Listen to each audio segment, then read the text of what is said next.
Hi guys, my name's Vix and welcome back to my channel.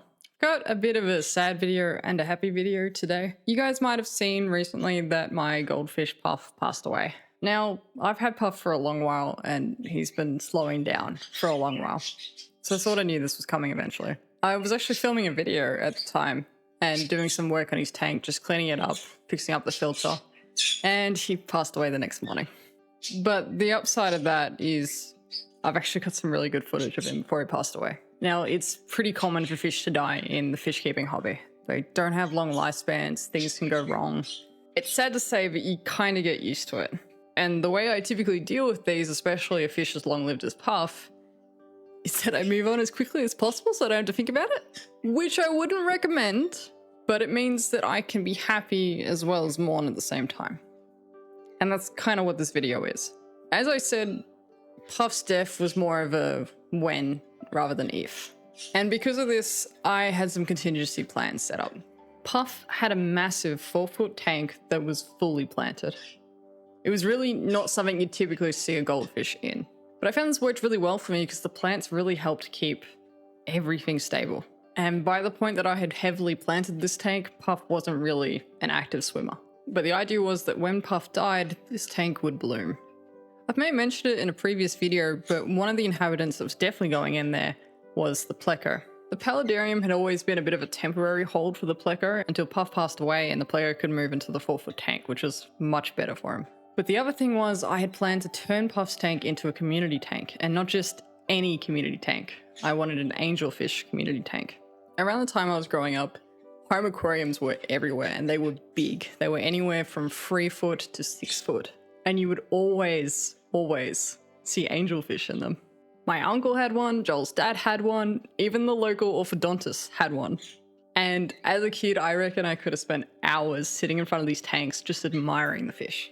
So I knew that this tank had to become an angelfish community tank. But let me tell you, it was not smooth sailing. All in all, getting this angelfish community tank up and running was a roller coaster, an absolute roller coaster. But we got there in the end and it looks absolutely amazing. But enough of my talking, let's get into the video. The first thing you should do if you have something like this happen is test your water parameters. I like using this little syringe because I find it just makes it so much easier to hit that 5 ml line rather than just trying to fill up the tube itself. I ended up doing these tests the day after Puff died because I just wasn't feeling it at the time, as you might imagine. And I was expecting to see like an ammonia spike or something from the work I was doing on the tank. But they actually came back pretty normal, so I'm not really sure what happened. I assume it was old age because there was no signs of anything on Puff's body. And I guess that just sometimes happens. But now at least I know for sure that, yeah, the parameters were as expected. So here's all the readings here up against the light. I usually use the API test kits, but I just find them really difficult sometimes to read the measurements. I feel like I might invest in a digital reader at some point, particularly for the saltwater tank. But for now, this gives me a decent idea of where these are at. The pH where I am is a bit high from what I'm used to, but as long as it's stable, I'm not too worried about that. So now that I'm satisfied that the tank's not going to kill any new inhabitants, I can start ordering some new fish. We're starting off with 4 angelfish and some Julie Corydoris as well. I wanted a nice variety of angelfish, so I got all these different colors, and my Discord helped me name them. We decided to name them after the rivers of the underworld, and since there are 5 rivers and only 4 angelfish, the pleco is going to be getting the name of one of the rivers. But given that this was originally a goldfish tank, we need to get the temperature up to tropical levels. For now, I'm just going through my box of past equipment and picking up a temporary heater. We're going to replace this soon for something that's a bit more suitable for this tank size, but this will help me start getting those plants acclimated to the new temperature as soon as possible. I was expecting to see a bit of melting and dying back from these plants, but no, they were quite happy. And for my tropical tanks, I like to keep my temperature somewhere around 25.5. I find that to be a nice sweet spot for me. So now that the heater was in and the temperature was where I want it, we're up to what is probably the hardest part of this entire build, trying to catch my bristlenose pleco out of a paludarium, which has lots of caves, is very small, and the access points are just not very good at all. I knew when I originally put this pleco in here that it was going to be a nightmare to get him back out. but I did it anyway. And despite not having a huge amount of swimming room in this tank, he seems to really love all the caves and has made quite the home for himself. But I need him out. I want him in a nicer tank, a bigger tank, and I want him to have lots of access to caves, plants, food, wood, everything. So I 3D printed this little minnow trap, and it worked. It was the only thing that worked. I tried nets, I tried baiting him with food, but this one I just had to leave it in the tank with some food, and eventually he was in it. I'm definitely going to be using this in the future, and I'll put a link down in the description below if you guys want to print this yourself. This was such a lifesaver. And if I ever need to get him out of the big tank, I think I'm going to use this same technique again. Because let me tell you, it took me like a day or two to get this pleco out, and as soon as I put this trap in, he was in it within a couple of hours. I even caught one of the sparkling gouramis in it. Like, it was ridiculous, very effective, and oh my god, definitely a new tool in my arsenal. So even though the water from my water changes comes from the same source, I'm not really sure if the parameters of these two tanks are the same, and I bet you that they're not. So we're gonna drip acclimate this little guy. We started by getting the temperature up by just floating the bucket in the top of the tank, and now we're just going to put some water in there. So if there's any discrepancies between like pH or any other parameters, this is going to allow him to slowly adjust. And this here is just how I was floating the bucket above the surface, just using the glass lids to stop it from falling over. This is a good look at the trap. I had to make the opening a little bit wider for him. It's all just zip tied together, and it prints flat, so it prints really, really quickly. And I found it super interesting because the outside pattern is actually the infill pattern. You just remove the bottom and the top layers and you get this really cool net effect. So I'm definitely going to try this for other builds in the future. Not sure what yet, but I can see the potential. So sadly, I didn't tighten my stand for my phone very well, and it's going to fall over as we release the pleco. I'm sorry. I thought I captured it. I did not. But that being said, I wasn't really sure if I was going to see this pleco again. This tank is huge, it's heavily planted, and there are lots of little caves and places to hide. But lucky for us, apparently he is easily tempted out with some bloodworms and some algae wafers, so we are going to see him in just a second. And I'll tell you what, he really let me know how much detritus was just sitting on the substrate. This tank has definitely had so many gravel vacs and so many water changes since this. You're going to see in a minute that he just made so many dust clouds, and I knew that the quarries were going to make it 10 times worse. But he also quickly found his new favorite spot to hide. There's a little cave that's been created by some pieces of wood that I never realized could be used as a cave, and now I've definitely developed this tank so that this is a cave for the inhabitants if they want it. And he's definitely claimed it. But what I absolutely love about this is I'm starting to see the behaviors that I used to see in him when he was sitting in a heavily planted 20-gallon tank. He's coming up to the glass, he's coming out and shifting through all of the gravel without being too scared, and he's finding lots of places to hide and climb and hang upside down in. All the natural behaviors that just weren't really occurring as much in the paludarium. And it made me so happy that I was finally able to upgrade him to this tank. So, welcome to your new home, Styx. And I hope you guys enjoyed this additional footage of him exploring his new tank.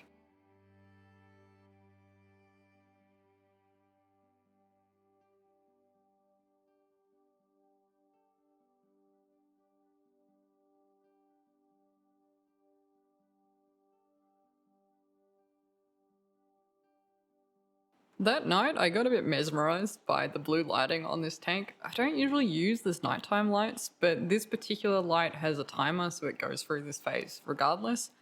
And I've never really just sat and had a look at it, and wow, it just completely changed the look of the tank. It was really, really cool. Like, look at all this.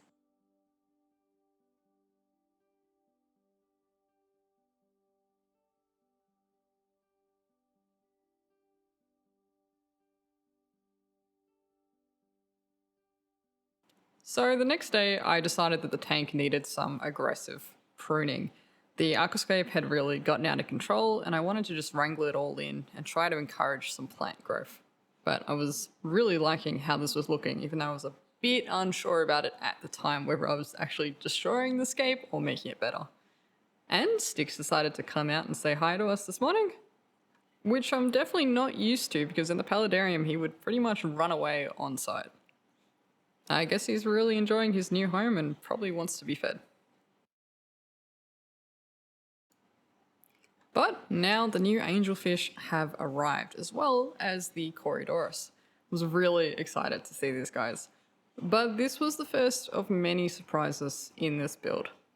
Not sure if you can tell here, but we're missing a bag. It turns out that the black marble angelfish was left behind. I got in contact with the business and it's all good, it's all sorted. They offered me a refund on the spot and they apologized. They just completely missed it. The angelfish is fine and now back on the shelf, but you know, it happens. The other thing I noticed is I bought all of these angelfish as the size small, and one of them was absolutely huge. I had a look on their website and, you know, depending on stock, sometimes the sizes will differ. But this was a big difference. And it's okay, they actually get along really well. So the big smoky Pinoy is Acheron, the platinum is Lefe, and the Empire red is Fleephon. I'm probably absolutely butchering these names, so I apologize. But I think at this point, Acheron was my favorite. Just look at these colors from the top-down view. Those fins were absolutely gorgeous. But soon all of these fish were coloring up really nicely. I knew that whenever I decided to do the angelfish community tank, I had to get a platinum. I just love how they look. They're absolutely gorgeous. But the smoky Pinoy was definitely giving me a run for my money. So in order to acclimate these guys, I let them warm up to the right temperature in the bags, and then we did a drip acclimation. I then decided to use this little measuring jug to try and gently get them into the water. I've never owned angelfish before, and this just seemed right to me. I really didn't want to damage them, and they just seemed really fragile. But although this measuring jug worked for Lefe and Phlegion, it was definitely too small for Acheron, so I tried to do this one as quickly as possible. These two here, though, they are definitely thick as thieves, and that happened almost immediately. And here's Acheron coming now. Acheron definitely took the longest to adjust to its new environment. It took me a while to actually be able to visually see that they were eating, but they never got skinny or anything, so I feel like they just weren't eating in front of me and were scavenging. But now they eat as readily as the smaller two and have no issues eating in front of me, and they've definitely just completely come out of their shell in the last week or so. And here are the Julie Corydoras as well. I started with 3 because I wasn't really sure how many I could put in this tank, and I ended up bumping it up to 6.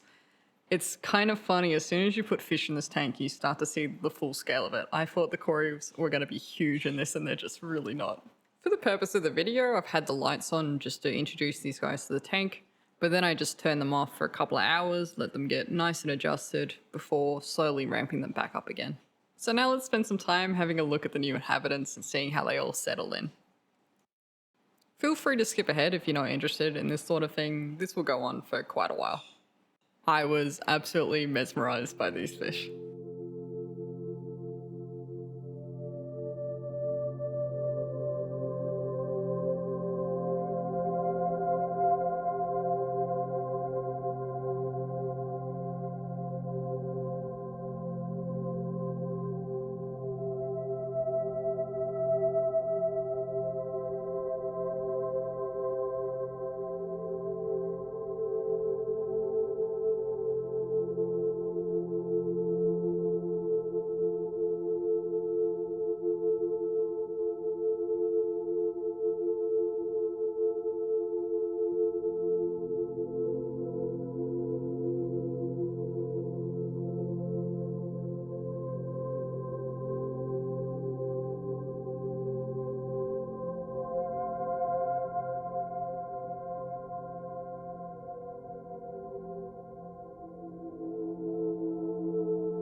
While I was observing these guys and making sure they're all settled in, I captured two really cool photos of them. The first one just shows them all together to give you an idea of the three that we have right now. And the second is of Acron and Leafy, and it really shows you the size difference between these two fish. I think Leafy and Fledgion are about 5 centimeters and Acron is about 10 centimeters. But of course, we're still missing an angelfish, the black marble. I decided to try another online store. Although I ended in good terms with the other store and would probably buy from them again, it was still fresh in my mind and I kind of just wanted to shop around and see what else there was. I've been buying fish online for years and years and years, since before COVID. For me, it just made it so much easier. I didn't have a lot of really good aquarium-specific stores in my area, and they were mostly just chain stores aimed more at dogs and cats than fish. I find that you often get better quality, better prices, and although the shipping is expensive, just a sort of a better experience. Besides, I have quite bad social anxiety, so it's definitely easier for me to shop online. That being said, I am starting to familiarize myself with the fish stores in the area, and I tell you what, I'm quite enjoying it so far. Next lot of inhabitants, I wanted the angelfish of course, but I also wanted some more Corydoras, and I thought we might try some cardinal tetras. At the size that the angelfish are now, I don't think the tetras are going to get eaten, but as they get bigger, they just might.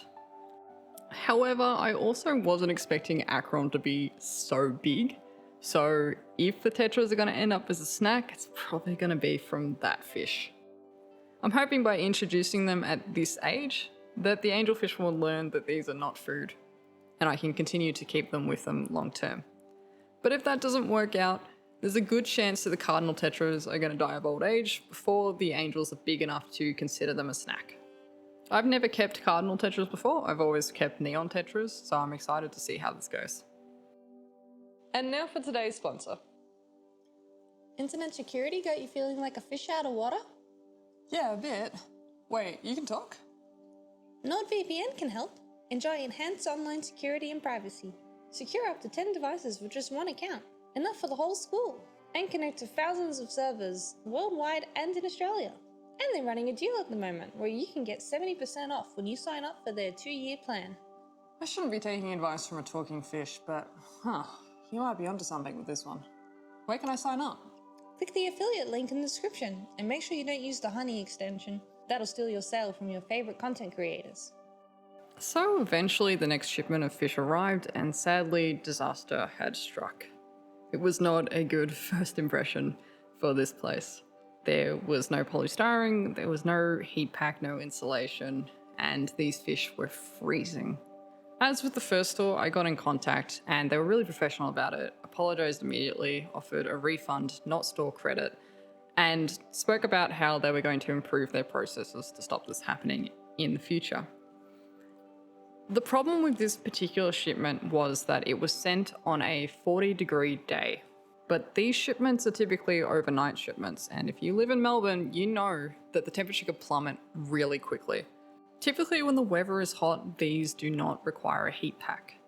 But although the day it was sent was hot, the night was not, and neither were the 2 days that these fish spent in transit. They actually spent an additional day than usual in transit, which just really wasn't doing them any favors. I ended up with a lot of casualties, including the black marble angelfish. That being said, the cories were in great condition. I lost some ghost shrimp that were for another tank, and I lost some of the cardinal tetras as well. The business was really good about it though, and offered to help me with any issues that I had in the next couple of days as well, which is really just not something that businesses do. As soon as those fish are in your tank, any problems are probably caused by your water parameters, so it was really good that they offered to help. Because of how cold these fish were, I decided the best course of action was to just not do the drip acclimation, get them up to temperature, and get them in as soon as possible. But as I said, sadly, the black angel did not make it. I really wasn't having a lot of luck trying to get this black marble angelfish. The sediment definitely got kicked up by the new Corydoras, but I hope regardless you enjoy these videos of the fish. We will still be getting that extra angel, but this time we're going to go somewhere local.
Roxy's Aquarium is definitely becoming my aquarium shop of choice. This is the same spot where we picked up the new tank for the axolotl, and here I decided to pick up some reef rock for another video, as well as the angelfish and some additional cardinal tetras just to boost their numbers a bit. Ido was very interested in the reef rock, and I think I may have scared the store clerk a little bit when he saw that I was picking up freshwater fish and then reef rock, but I quickly explained no, they're for separate takes. Please don't worry. Sadly, they were actually out of stock of black marble angelfish, so I decided to go with a different color. I ended up with a koi angelfish. These are anything like koi betters. I wonder if we're going to get some color changes as he gets older. But for now, I'm really enjoying the blacks, and he just looked so quirky and was so energetic and feisty that I thought he would be the best one for this tank. This guy is definitely the smallest of the 4 angelfish, so I was a little worried about how he'd get on with the others. But as you can see there, Fletchion is already going up to say hi. And here are the additional cardinal tetras. When I got this home, I actually realized they weren't looking super healthy, and since then I have lost one of them. But I'm not sure if they just didn't enjoy the whole process of the drive home or if they were unhealthy to begin with. I'm kind of happy to give the shop the benefit of the doubt with these ones. What I did find interesting though is that these cardinal tetras had a different coloration. It was really, really subtle, and I'm not sure my camera picks up on this, but their blue stripe was more cyan compared to the other cardinals that had a really bright blue color. Just a little genetic quirk that I found kind of interesting to see. What I also found interesting to see is just how interested the other angelfish were in this new edition. I knew angelfish were intelligent, but just seeing this behavior was really, really cool. Ida was also interested in what was going on. But with that, we have all 4 angelfish, so welcome to the family, Cocytus.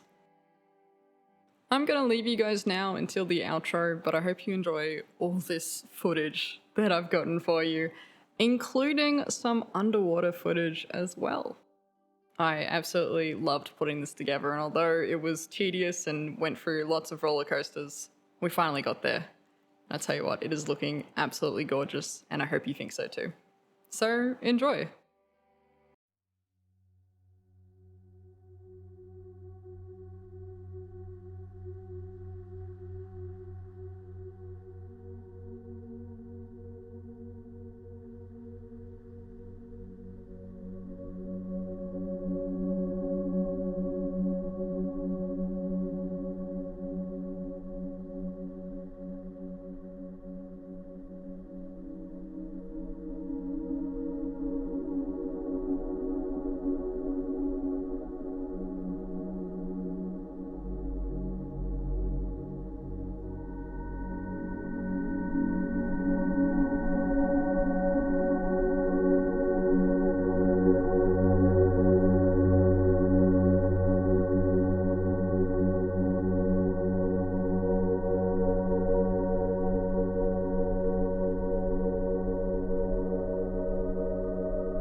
Well, guys, I hope you enjoyed the video. This was an absolute roller coaster, but we did get there in the end, and the tank looks absolutely amazing, and I'm really proud of it.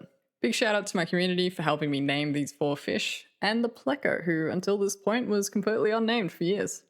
Although it was super devastating to lose Puff, I think this is a really good way to continue this tank. It's a dream I've had for a long time, and it just looks amazing. And I guess that's kind of what fish keeping is. It's an evolving process. You get better at it, you go on to bigger and greater things, and it just keeps evolving for the better. So I hope you guys enjoyed this video. If you did, don't forget to subscribe and give this video a thumbs up. But I hope you guys have a wonderful day or night wherever you may be, and I will see you guys in the next video. Bye guys.